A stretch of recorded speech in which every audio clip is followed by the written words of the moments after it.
Well, I had a strange conversation this week as I was at the bank and actually putting money in. You know, see, I'm always there taking money out, but I was actually putting money in this time.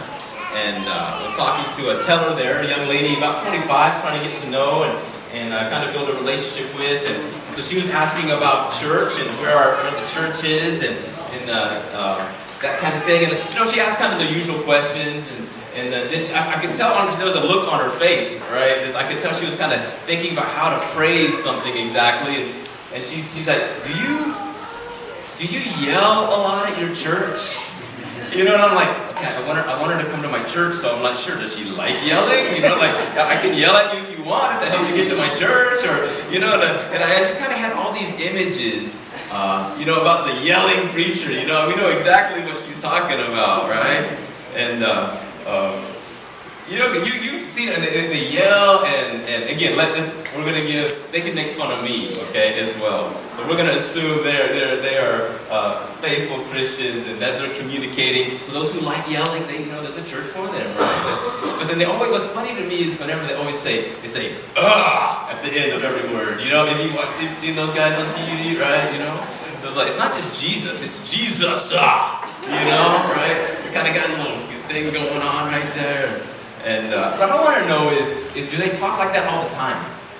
You know, like going through the drive-thru at McDonald's, you know, do they pull up, can I help you, sir? You know, would you like to? I'd like a number 2 with extra cheese, you know? And do you like a drink with that? What about a drink you think they ordered? A Coca-Cola, right? Because it kind of just flows naturally right there. So, you know, I was trying to figure out which way she wanted me to go, yelling church, non-yelling church. I just had to go with the truth. I'm a preacher, I couldn't lie, so I was like, no, we don't yell too much at our church. And so she said, okay, well, I'm looking for a church that, you know, that's not really my thing. And she said, I feel Jesus deeply, but sometimes if I don't express it a certain way, then people kind of question my faith. And I said, that's no good, you know. So there was a good energy as we were singing, you know. So she might have gotten a taste of a little bit of both there when we do that. Hope you had a good 4th of July. When I was a kid, the 4th of July was a pretty big deal. We didn't necessarily go to the big, you know, fireworks thing. We always hosted our own. We lived kind of on the edge of town and just a little bit out in the country. And my dad, who, you know, getting money out of my dad was just impossible. But for some reason, you know, you talk, Dad, can I have some money? He said, no, I'll give you a job, though, you know. So I quit asking for money, and he wasn't wanting me to work for it. But for some reason, the 4th of July was a big thing to him, and he would give each of the 3 kids, 3 of us, $50 each. It's like 30 years ago, okay, so you could actually buy something with that. And we would go to the fireworks stand. You ever go to the fireworks stand, right? You know what that is? And so we'd go up, and we'd have that $150, the money that we would have from our mowing lawns and things, and we'd put with it. And so we'd usually have like maybe $300 we're going to buy fireworks, right? That's a lot of money back in the day. And so we'd go and, you know, we'd pick out things, we'd kind of plan out the fireworks. So we would always invite a few families to our place, and we would have our own fireworks show.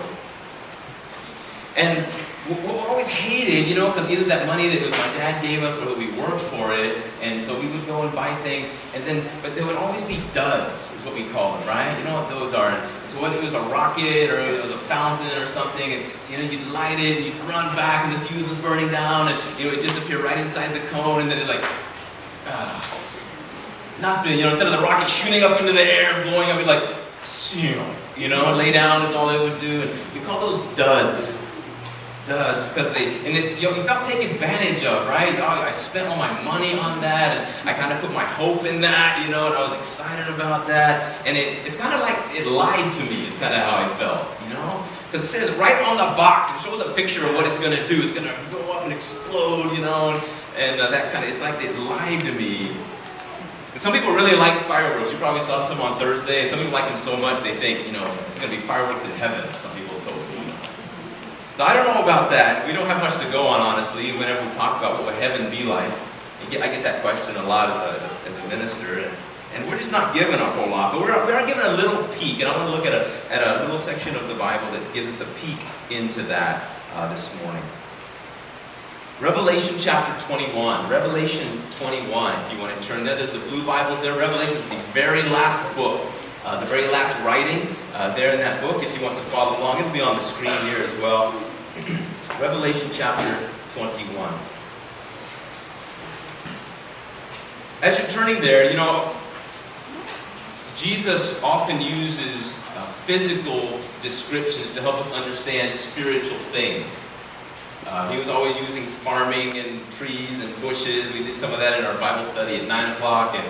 And so he was always using that. And so he uses these physical things to help us understand a little bit about what the spiritual place of heaven might look like, right? And a few examples of that are that there's going to be a gate made out of a single pearl. You know, all the jokes, of course, of, you know, St. Peter standing at the pearl gates, right? That's where they get that. That's actually in the Bible, all right?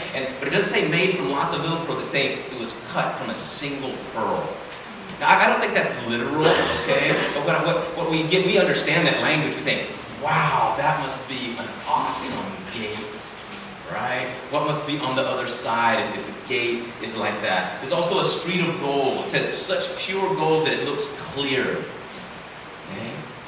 Now, again, you know, this isn't a real big deal, and you get to go to heaven even if you don't know this, all right? But you know what a stickler I am for, you know, accuracy with the scriptures, right? There's only one street mentioned. We used to talk about the streets of gold. There's only one street, and it's in the book of Revelation. Both are singulars. That's the street mentioned in Revelation, not the streets in Revelations, all right? And so sometimes our songs will describe that. Two interesting traits that aren't things that are included that will be there, but two things that will not be there. Revelation chapter 21, let's read the first 4 verses. Then I saw, this is John, he's having a kind of like a dream, a revelation. That's where the book gets its name. And God is showing him just kind of a peek, right? It's not a real clear peek, but it's almost like God's just kind of pulling the curtain back real quickly and giving him a peek into it. And this is what he sees, so he records this for us. He says, so in my dream, in my revelation, then I saw a new heaven and a new earth. For the first heaven and the first earth had passed away, and there was no longer any sea. I saw the holy city, the new Jerusalem, coming down out of heaven from God, prepared as a bride, beautifully dressed for her husband. That's great imagery, isn't it? I've done lots of weddings. I have yet to see an unattractive bride. There's just something, you know, that they get that dress on, and of course, you know, made up to present themselves to their husbands, but there's just no such thing as an ugly bride, you know, and so it's such great imagery there. Verse 3, and I heard a loud voice from the throne saying, look, God's dwelling place is now among the people, and he will dwell with them. They will be his people, and God himself will be with them and be their God. Does God sometimes feel far away from you? He's not, but he might feel that way. But there's going to become a time where, with our physical senses, we will know that he is right there with us. We'll know that he is real, that we don't need faith anymore to believe it, and we'll have a very real sense of his presence. Verse 4, some of the things that describe that he'll do, at least metaphorically. He will wipe away every tear from your eyes. See, some people say there'll be no crying in heaven. Actually, this says that there will be. It just won't last for very long. Because the very hand of God is going to take care of that grief, that struggle, whatever you have. That's what it says there. There'll be no more death, no more mourning, no crying or pain, for the old order of things has passed away. Isn't that true? That's the order that we live in today, isn't it? Plenty of pain, plenty of grief, plenty of reason to cry, and one day that will be gone. Those things will not be there. And heaven is going to be as maybe as much about what is not there as it is what is there.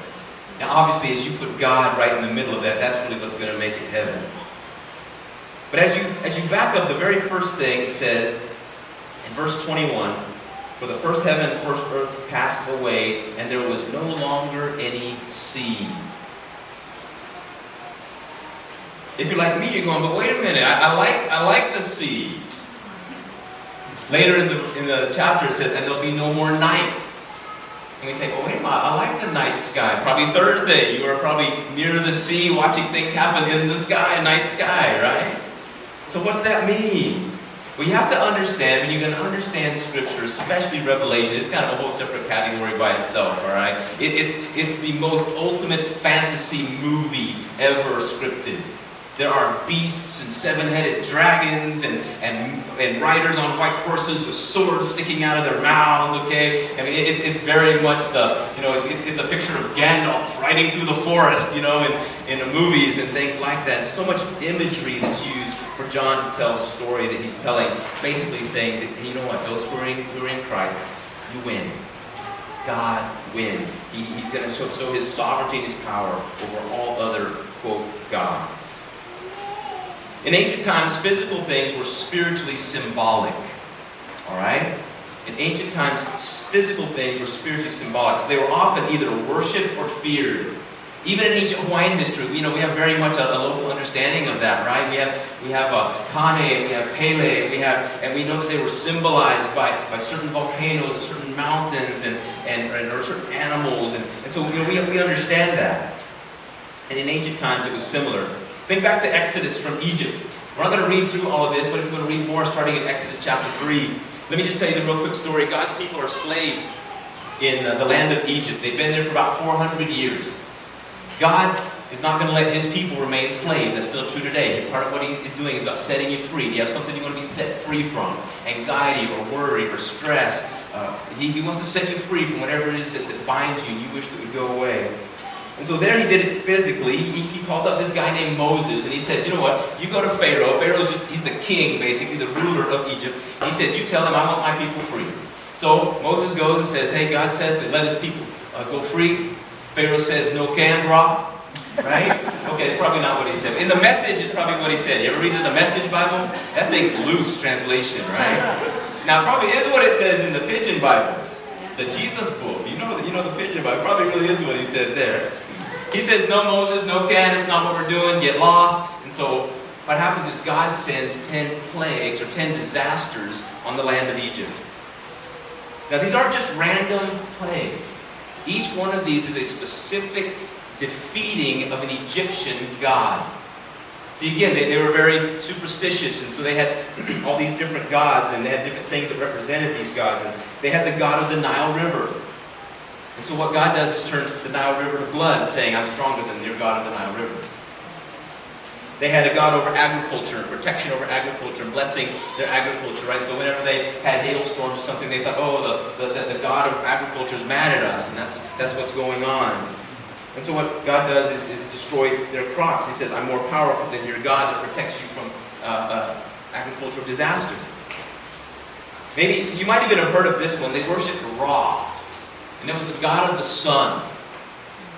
And so what God does is in the ninth disaster, the ninth plague, is He's bring darkness over the land. He's just saying, you know what? You worship this God Ra, and you think He's so powerful. Watch this. And He just kind of pulls the curtain over the sun and said, I'm more powerful. Ultimately, that final plague, because not only was Pharaoh considered the ruler, but he was actually considered a god, a deity. And they had stories even then, much like the Caesars of Roman days, that there were these myths around them about, no, there were stars, shooting stars, and they would say, oh, look, a Caesar, a ruler, a Pharaoh is coming down to earth from the heavens. And they had all these things, kind of like Greek mythology, where you have Apollo's fighting Zeus and Aphrodite, causing trouble there, and all the things like that. And it was very similar to that. And so as the final plague, God strikes down the firstborn, the oldest son, who would have been considered a god himself. And so each time, these aren't random things, and it's not really as much for Pharaoh, because obviously he's trying to get Pharaoh to let his people go. All right, you know what, I'm going to turn up the heat on you, and Pharaoh goes back and forth. Okay, that's it, get out of here, I'm tired of this stuff. But then as soon as they would start to pack up, and go, oh, no, never mind, I've changed my mind, I need those slaves, those pyramids.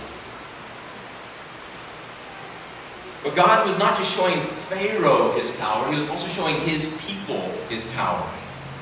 And if you're in Christ this morning, you're included in that. God wants to show you His power.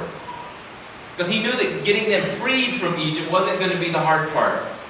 That once they started wandering around in the desert, there were going to be times when things were tough, when resources were tight, when conflict threatened to tear them apart, when God didn't feel very close to them, and He wanted them to burned in their mind, branded in their mind, His power over all other gods.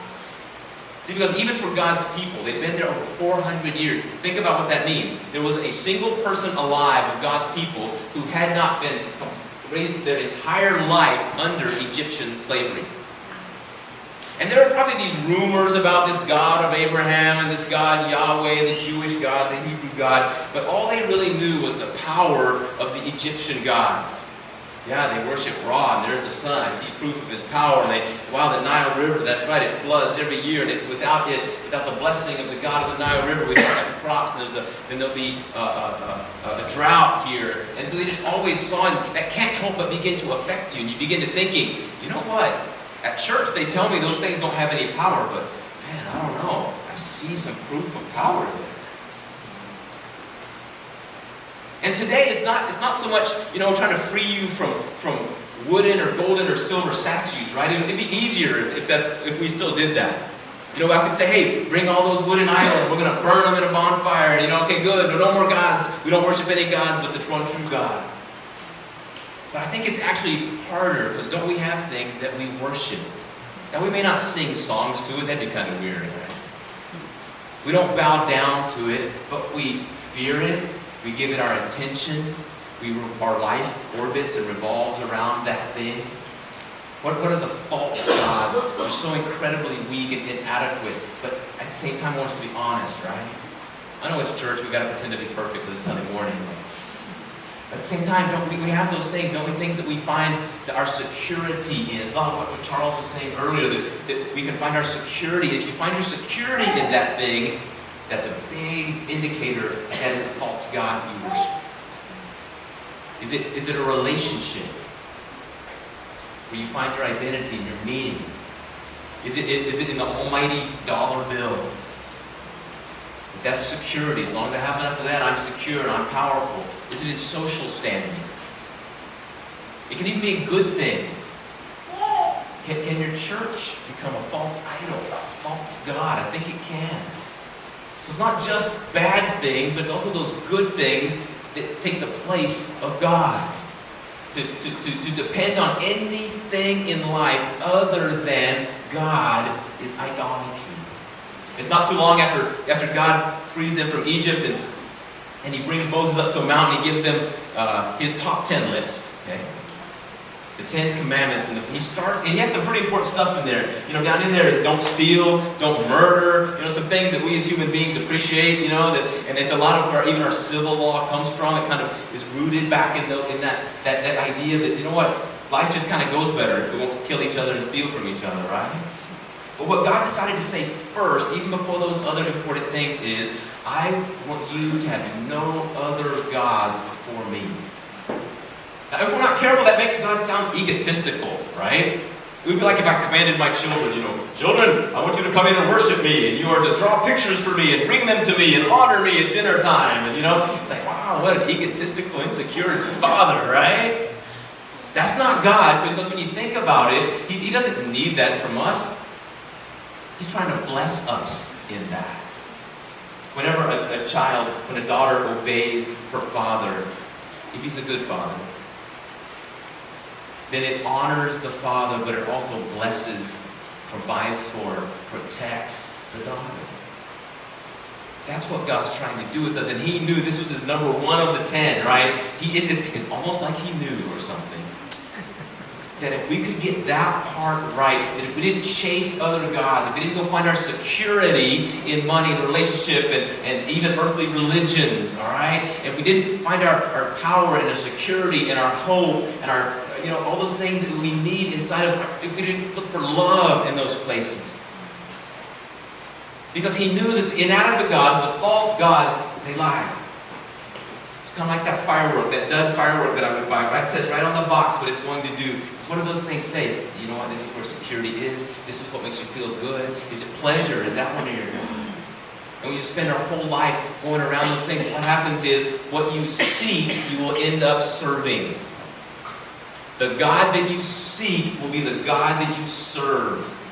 Maybe the stereotypical example of this is if we find ourselves struggling with addiction. We think of alcohol or drugs, chemical addiction, and other addictions as well. But we can kind of see it there, and the same thing applies to other places. That at first, I'm in charge of it. I'm using it. I seem to have a pretty good time with it, but I'm in control. There's no consequences for using it. But at some point, right, what happens? It's almost like someone yanks on the rod, and that barb hooks.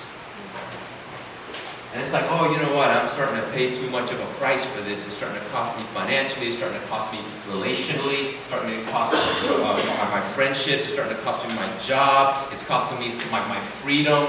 Whatever the different things that may snowball. And at some point, we say, oh, you know what? This thing lied to me. It's a dud. I'm done with that. And what happens is like, oh, not so fast, it says, right? It's kind of like, no. We had a deal. You used me for a while, now I get to run the show. And so when God is saying, follow me, it's because He's saying He knows His motives are pure. He knows that He is truth. He knows that whenever you obey Him and seek Him and then begin to later then serve Him, because we always serve the gods that we see, whenever we serve Him, it's still going to be to our blessing. And it's going to keep us from having the consequences that come from going and worshiping at the feet of other false gods and other idols. See, God was showing His people His power. Each plague or disaster was a show of power over each Egyptian god. It's God saying, I am God above all gods, above all powers. And I know there's so many. I know you have people, maybe it's where you are, and you think, okay, hang on, can't God just be one of the good gods? I get it. And but there's also this religion, and they kind of have their God, and this religion, they kind of have their view of God. And I don't say it with arrogance. And we can have a conversation about it, and I won't yell like that lady, the teller asked me about, right? At the same time, I want you to know unapologetically, I have this conviction, and it's what we share, and as we come before Scripture, it's not because we serve an insecure God, it's because He is fully whole and secure and loving, and whenever He tells us to follow Him and stick close to Him, it's not because He's trying to be mean to us. He's trying to say, that's where it's safest, right next to me.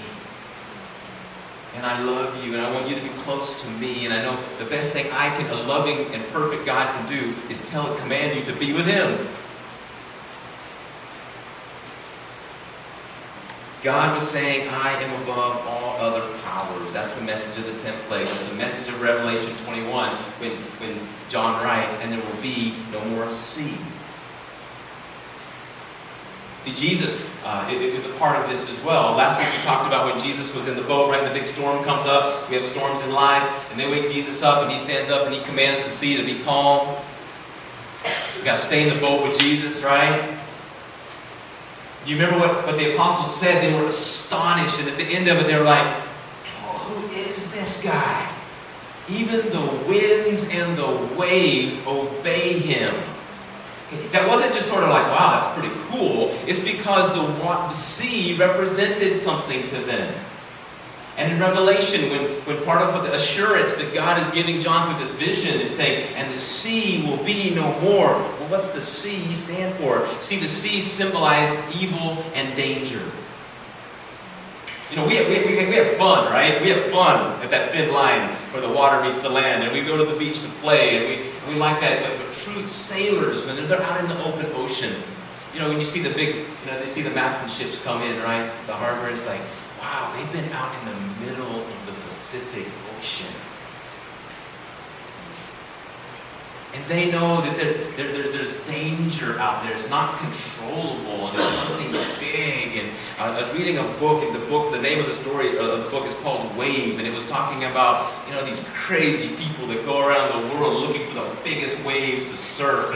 And there's actually documented things of sailors that are out in the open ocean where wave heights reach over 100 feet. So we can understand a little bit about why that was dangerous, especially then. They didn't have big ships. Then it was basically this little boat. It put 12 people in it. It was pretty full, right? It was like, okay, row. And so you get out into the sea, and what happened? The sea was dangerous. Boats go out to sea, and they don't come back. A lot of the myths were about the ocean. That's where the Leviathan, that's where monsters, maybe you've seen the charcoal sketchings of the sea, and it always has like a huge dragon, sea dragon, you know, attacking the ship, because that's what they assume. There must be something out there. The ships go out, they don't come back, there must be monsters there. And then they also spiritualized that. Those are evil powers that are out there. So whenever Jesus says, whenever they say, wow, he has power even over the sea, you understand why they're astonished by that. And in Revelation, whenever Jesus says, or God says through John, you know what, and the sea will be no more. In Revelation 13, two of the characters in Revelation, metaphorically, there's a beast and there's a dragon, and it says they come from the sea. So the sea is not only evil and danger and all bad things that we have to struggle with, but it's even the home of evil.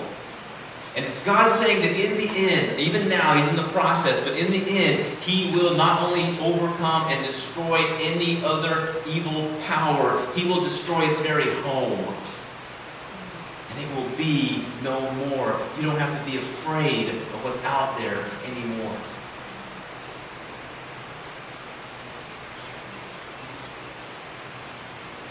Have no other gods before me. I believe as human beings, we're looking for basically three things. I think everything fits in one of these three categories. I'm open to conversation about it. But I think in general, we're looking for security, we're looking for hope, and we're looking for love.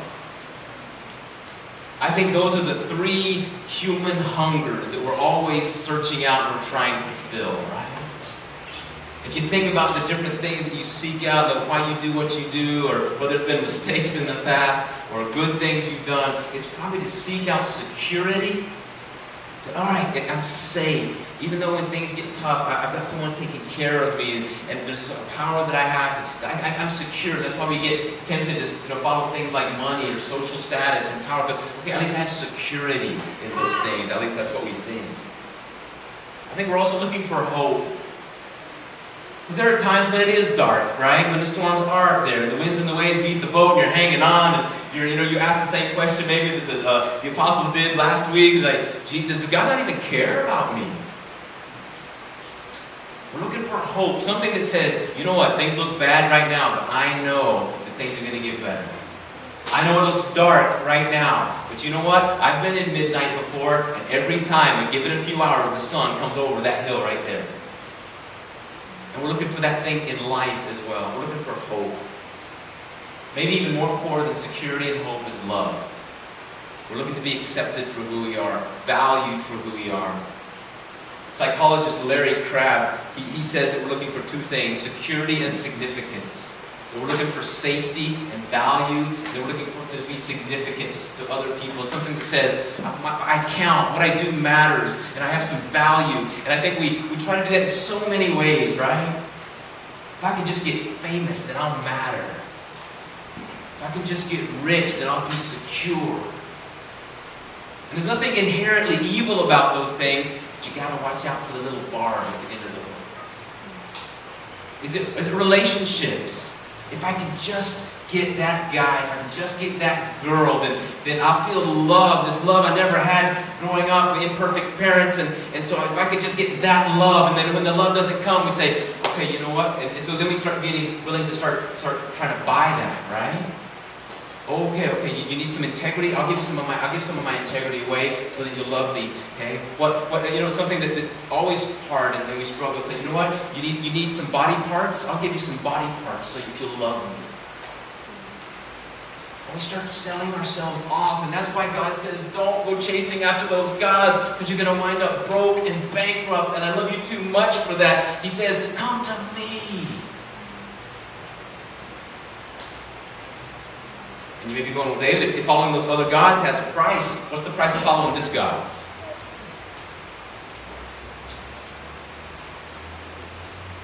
Because maybe you're coming, you're saying, you know, David, this is a great message. I appreciate it. But you're about a year and a half too late. Thanks a lot. I am emotionally bankrupt. I am financially broke. I've been chasing all the stuff that I think will make me secure and important and help me feel loved, and I don't have anything left. What am I supposed to do? Go to God with my empty pockets and my empty hands and say, I have nothing to offer but me. And what God says is, you gotta give. In fact, that's the only thing He wants.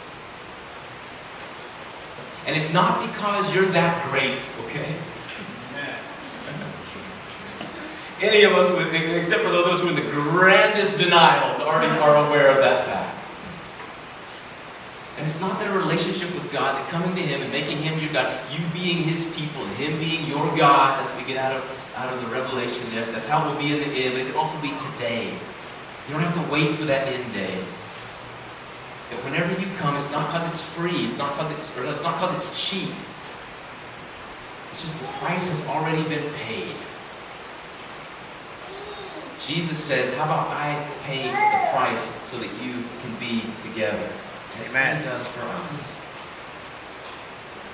Because with those other gods, you know what's going to happen? They're going to reel you in with a nice shiny picture on the front. Shows you what it's going to do for you. At the end, you light the fuse and you stand back thinking, finally security's going to go up and blow up in front of me, and I'm going to see the power and the beauty of my security, my significance in this false God. What happens is she goes, psst. And you got to start saving emotionally and financially and relationally to start finding another God to worship. When I was a kid buying fireworks, we would spend the most money on the grand finale. We would plan it, okay? Even as young teenagers, we would plan, okay, we're going to start off with some fountains on the ground, then we need to do something in the air, and give them a good show, that'll be up there, then, you know, some of the spinner stuff, right? And, okay, that gets a little expensive, so we need to do some of the small things, some firecrackers here and there, and then, you know, kind of this story, this ebb and flow to our fireworks show, and at the end, what are we going to do for the fireworks, that grand finale? And we would save the most money for it. It was almost a holy experience, okay? That we constructed this journey and this show for people. And we would finally, one of us would say, it's time for the grand finale. And so we, you know, one of the boxes, the final box, we would take it as almost like the Holy Grail, you know. You could almost hear the angels sing, oh, you know. Because it was about that big. We thought, and it promised power, and it promised beauty, and it promised to satisfy. We'd run it out to the place where we were lighting the fireworks, and everyone was sitting back on, you know, lawn chairs and things. One of us would light it, and we'd see the fuse, the tension would build, and everyone would kind of, you know, we'd try to count down, try to guess when it's going to go, you know, all right, 3, 2, 1, and we'd see the fuse disappear into the tube, and there would be this pause where you never know, is it going to dud or is it going to go? At the grand finale, then you would hear this boom. And there was no doubt that there was power there. And this fireball would fly up into the sky, and when you look, you saw it Thursday, most of you. What happened mixed with the power, there was also this beauty, and you'd go boom, and you had these lines of fire would shoot out, right? And there's no way to describe it. There's something that happens inside of us, and we just lose all intelligence whatsoever, because there's only 2 words we use to describe that, right? But it's like, ooh, and ah.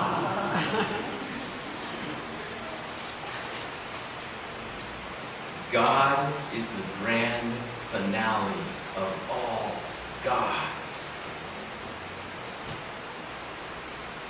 Powerful and beautiful, awe-inspiring, and ultimately satisfying. I was finishing up my lesson. Final thing, we'll close. I was finishing up my lesson yesterday evening, and I got the munchies. Did you ever go into that place? You know. So I was like, I'm hungry, but I don't know for what. So I go to the pantry, you know, and so you start eating the weirdest mix of stuff. You know, there was some leftover little, you know, cut up salmon pieces, so I had some salmon and crackers, and, you know, went back to work, and I'm still hungry, so I went and had, I think, like a couple handful of trail mix, M&M, peanut, you know, almonds, trail mix.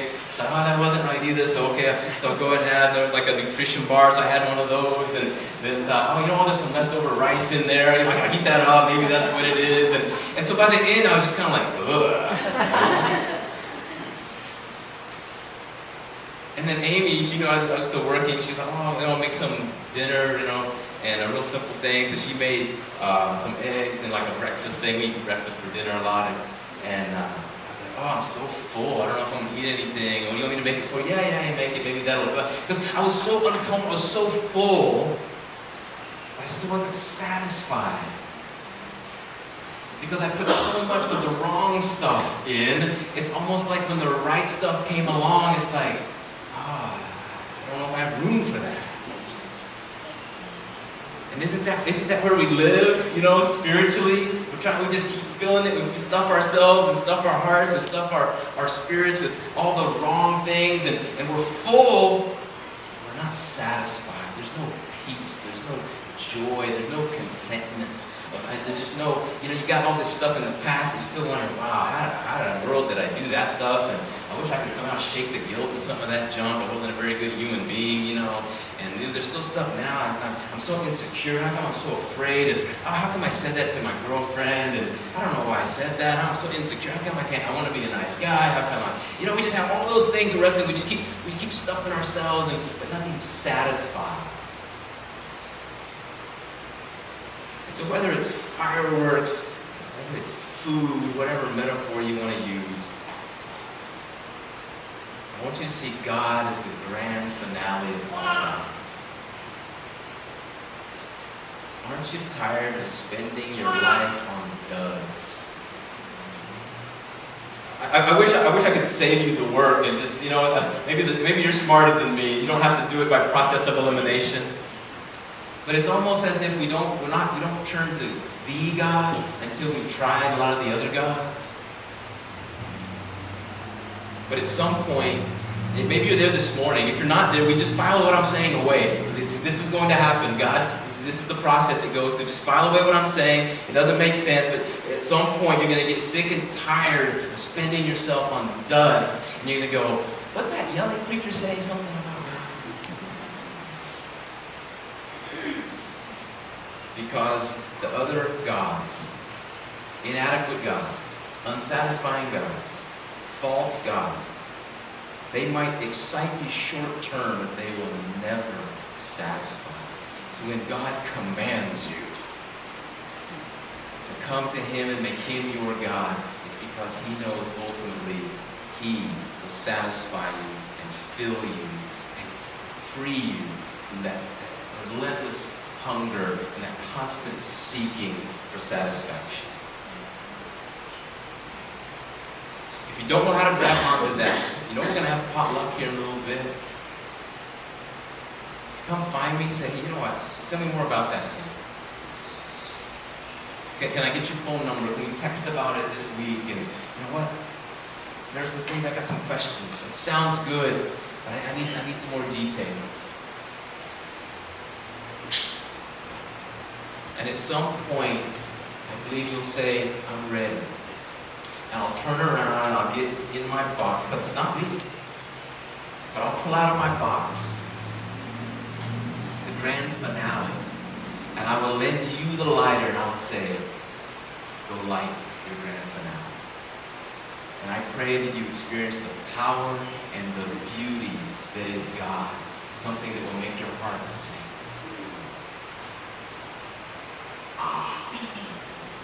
And you begin to taste satisfaction.